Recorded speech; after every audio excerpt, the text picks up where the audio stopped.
Hello friends, welcome to Jeevanya's kitchen. Friends, இன்றைக்கி நம்ம ரொம்ப சிம்பிளான முறையில் நல்ல டேஸ்டியான ஹெல்த்தியான ஒரு வெரைட்டியை செய்ய போகிறோம். லஞ்ச் பாக்ஸ் கட்டுறதுக்கெலாம் ரொம்பவே பர்ஃபெக்டாக இருக்கும். இது எப்படி செய்கிறதுங்கிறத பார்க்குறதுக்கு முன்னாடி நம்ம சேனல் ஜீவன்யாஸ் கிச்சனை மறக்காமல் சப்ஸ்கிரைப் பண்ணி பக்கத்தில் இருக்க பெல் சிம்பிளையும் கிளிக் பண்ணிக்கோங்க. இந்த சாதம் செய்ய நான் இன்றைக்கி அரை கப் அளவுக்கு கொண்டக்கடலை எடுத்துகிட்டு அதை ஓவர் நைட் ஊற வச்சு வச்சுருக்கிறேங்க. இது குறைஞ்சது ஒரு 8 மணி நேரத்துக்காவது நல்லா ஊறணும். நீங்கள் நைட்டுக்கு செய்ய போகிறீங்க அப்படின்னா காலையிலே ஊற வச்சுருங்க, சரியாக இருக்கும். இப்போ இந்த கடலையில் இருக்கக்கூடிய தண்ணி எல்லாத்தையும் வடிச்சிட்டு இதை அப்படியே ஒரு குக்கரில் சேர்த்துக்கோங்க. இது கூடவே ஒரு கப் அளவுக்கு தண்ணி, அரை டீஸ்பூன் அளவுக்கு உப்பு சேர்த்துக்கோங்க.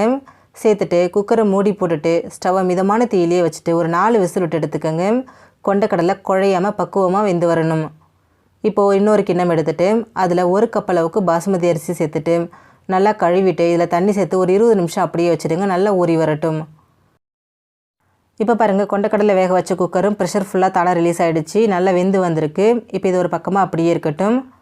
இப்போ ஸ்டவ்வில் ஒரு குக்கர் வச்சுட்டு அதில் 2 டேபிள் ஸ்பூன் எண்ணெய் சேர்த்துக்கோங்க. எண்ணெய் காஞ்சதும் இதில் ஒரு துண்டு பட்டை, 3 கிராம்பு, 1 நட்சத்திர சோம்பு, 1 டீஸ்பூன் பெருஞ்சீரகம் சேர்த்துக்கோங்க. சேர்த்துட்டு இதை நல்லா பொரிய விட்டுருங்க.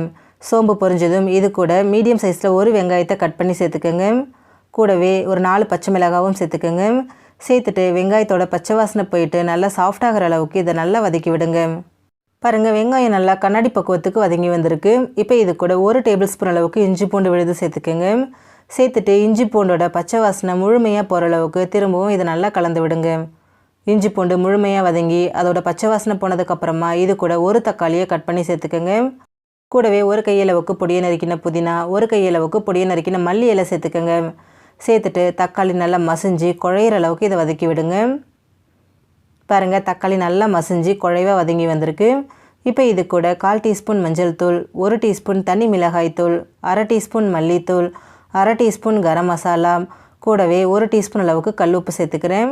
நம்ம கொண்டக்கடலை வேக வைக்கும் போதும் உப்பு சேர்த்துருக்குறோம், அதனால் பார்த்து சேர்த்துக்கோங்க. சேர்த்துட்டு இது எல்லாத்தையும் நல்லா ஒரு தடவை இந்த மாதிரி கலந்து விட்டுருங்க. நல்லா கலந்ததுக்கப்புறமா நம்ம வேக வச்ச கொண்டக்கடலையை தண்ணியை வடிச்சிட்டு இது கூட சேர்த்துக்கோங்க. சேர்த்துட்டு இது எல்லாத்தையும் நல்லா கலந்து விடுங்க. ரொம்ப நேரத்துக்குலாம் வதக்க வேண்டாம்.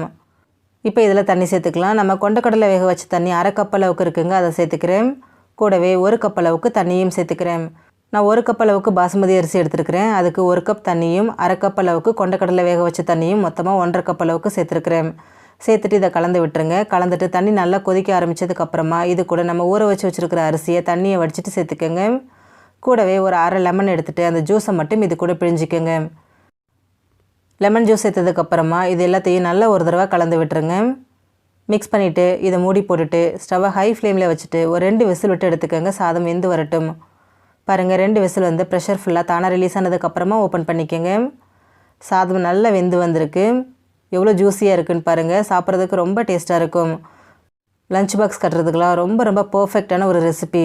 ரொம்பவே டேஸ்டியான கொண்டக்கடலை சாதம் ரெடி ஆகிடுச்சு. ஃப்ரெண்ட்ஸ், நீங்களும் இந்த ரெசிபியை ட்ரை பண்ணி பாருங்கள். இந்த வீடியோ பிடிச்சிருந்தா லைக் பண்ணுங்கள், ஷேர் பண்ணுங்கள், கமெண்ட் பண்ணுங்கள். ஜீவன்யாஸ் கிச்சனை சப்ஸ்கிரைப் பண்ணி பக்கத்தில் இருக்க பெல் சிம்பிளையும் கிளிக் பண்ணிக்கோங்க. அப்போ தான் நான் போடுற வீடியோஸோட நோட்டிஃபிகேஷன்ஸ் உடனுக்குடனே உங்களுக்கு வரும். தேங்க்யூ.